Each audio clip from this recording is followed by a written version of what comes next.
Greetings, greetings, greetings, one and all. Welcome to the channel. Happy holidays, happy new year. Much love, much love.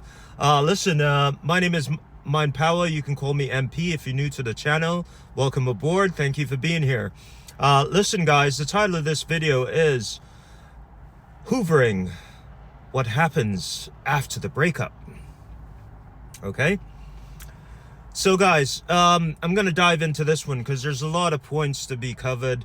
I've made previous videos that kind of touched on hoovering, but this is a request from my inbox from someone on the chat on the one of the subscribers to the channel. Okay, if you're new to the channel, I wear the shades when I'm outdoors because when I was little, the sun burnt my eyes, and the glare. I need the glare to make the video for the lighting, etc.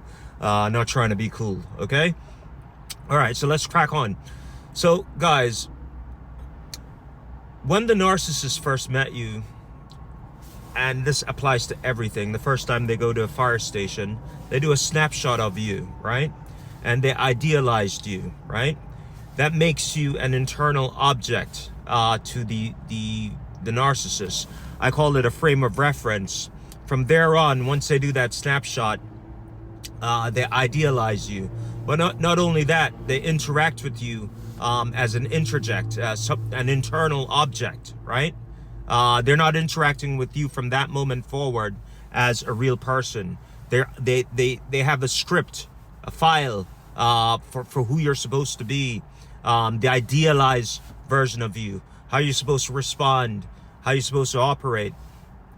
From that moment on, the narcissist attempts to corral you, to train you, to coerce you, to force you, to trick you, manipulate you into upholding and adhering to that idealized image.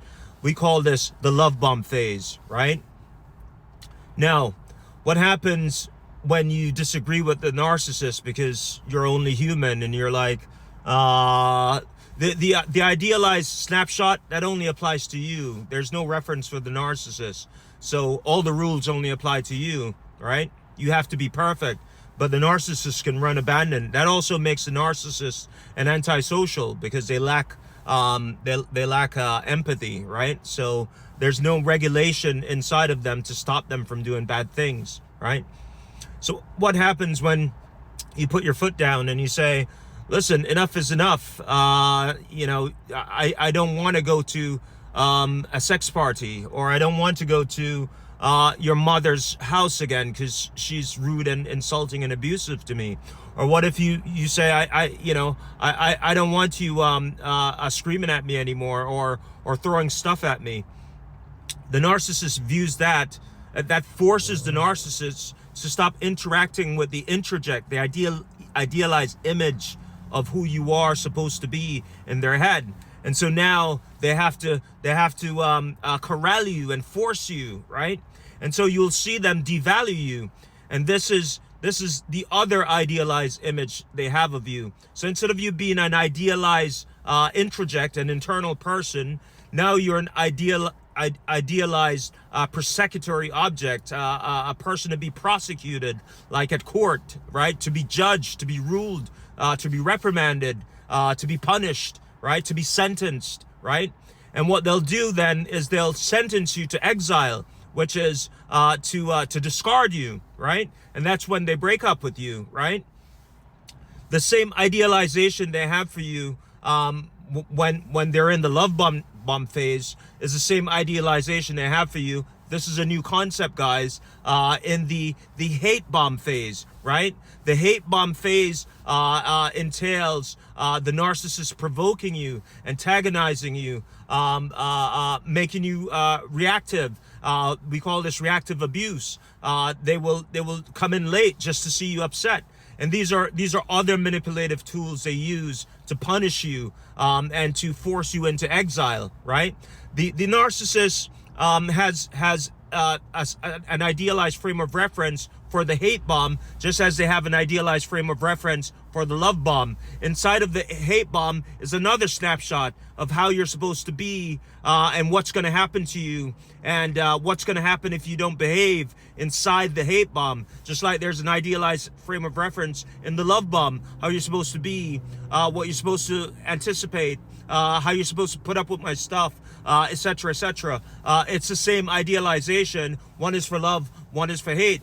And so once you find yourself into the hate bomb, the pressure comes down on you, and it's just the wrath of the narcissist.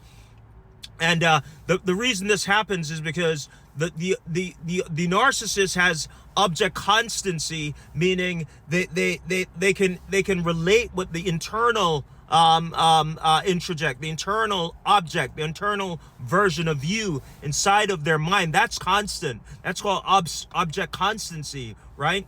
The people, you, me, and everyone else outside of the narcissist's body, outside of his mind, those are inconstant, right? And so that's called object inconstancy.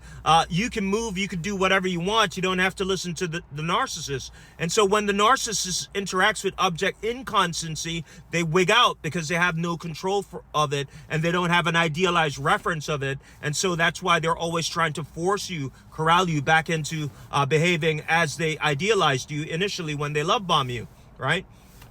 Now, what happens when you come back? Right? Why do they come back? To hoover you. The narcissists, once they discard you, they have an ability to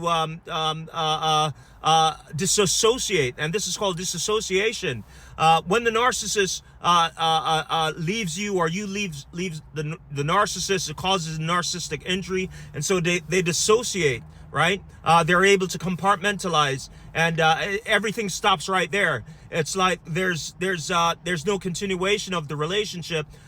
They left it right there, and so when they come back, they just come back and try to pick up the relationship where they thought they left it. This could be a year from now. This could be 3 months from now. This could be 10 years from now.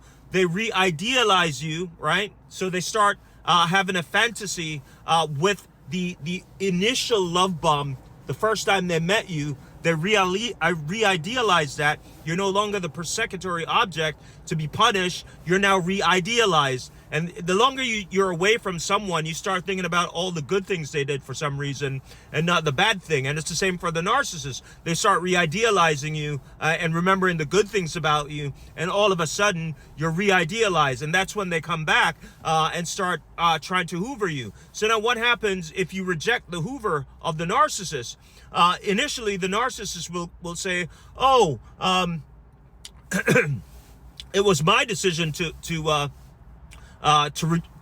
reject you. It can't be that you rejected the narcissist. So the narcissist does not view your rejection as anything more initially as them rejecting you. The narcissism can't allow them to be rejected. So it has to be them rejecting you.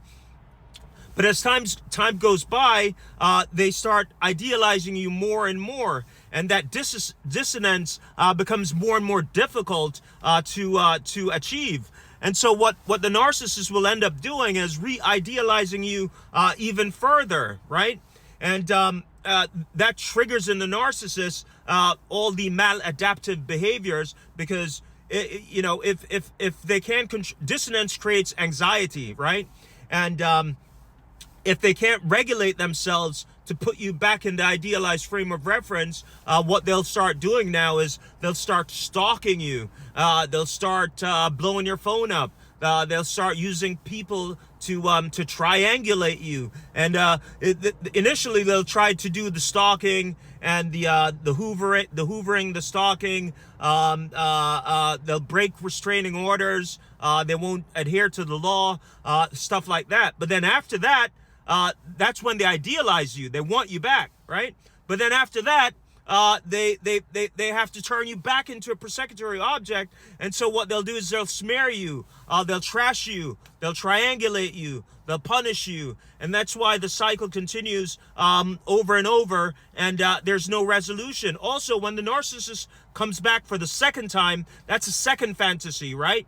But you're in the second fantasy, they can't idealize you because they can't regulate themselves to have you be an external object and an internal object at the same time.